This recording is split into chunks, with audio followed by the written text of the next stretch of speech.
சரி, இன்றைக்கு ஆண்டவர் உங்களுக்கு ஒரு வார்த்தை சொல்றாரு.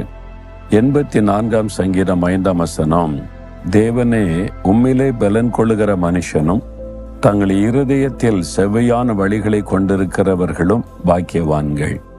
பாக்கியவான்கள் என்றால் ஆசீர்வதிக்கப்பட்டவர்கள் என்று அர்த்தம்.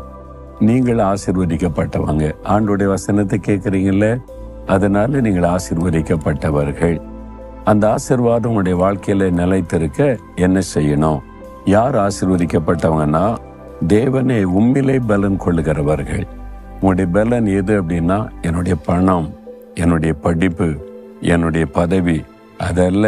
கர்த்தர் என் பலன், அவர்தான் எனக்கு எல்லாம். அப்படி அவரை சார்ந்து தேவனிலே பலன் கொள்ள மனுஷனா இருந்தா நீங்கள் ஆசீர்வதிக்கப்பட்டவர்கள். ரொம்ப முக்கியமானது, தங்கள் இருதயங்களில் செவ்வையான வழிகளை கொண்டிருக்கிறவர்கள் பாக்கியவான்கள்.